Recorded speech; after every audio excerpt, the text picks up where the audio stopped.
பெண்களை மதிப்போடு நடத்துங்கள்.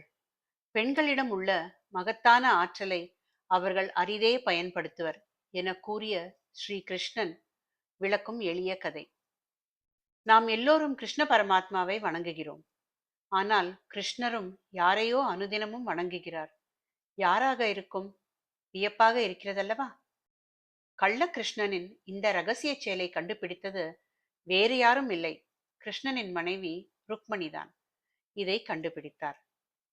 ஒரு நாள் கிருஷ்ணரும் வழிபாடு செய்வதை பார்த்துவிட்டு, அன்பரே, நீர் யாரையோ வணங்குவது போல் தெரிகிறதே, அவர்கள் யார் என்று கேட்டாள்.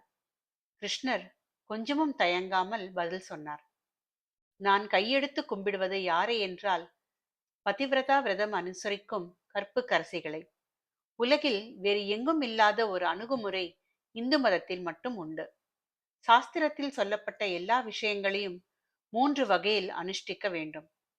தமிழ் மொழியில் இதற்கு 3 அற்புதமான சொற்களை படைத்து வைத்துள்ளனர்: உண்மை, வாய்மை, மெய்மை.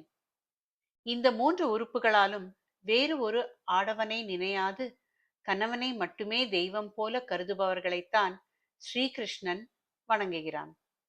இதன் தாத்பரியம் என்னவென்றால், அவர்களிடம் அவ்வளவு மகத்தான சக்தி இருக்கிறது, ஆனால் அவர்கள் எளிதில் அதை பிரயோகிக்க மாட்டார்கள்.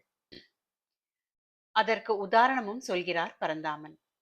அசோகவனத்தில் சீதையை கண்ட அனுமன் கெஞ்சுகிறான், தாயே, உங்களை காணாமல் ஸ்ரீராமர் தவிக்கிறார். என் முதுகு அல்லது தோளில் ஏறி அமருங்கள், அடுத்த நிமிடம் ராமனிடம் உங்களை சேர்ப்பிக்கிறேன் என்றார். சீதை சிரிக்கிறாள்.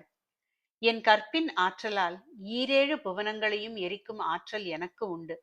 ஆயினும் கணவனின் வில் ஆற்றலுக்கு இழுக்கு உண்டாகும். ஆதலால் நான் எதையும் செய்ய மாட்டேன் என்கிறாள்.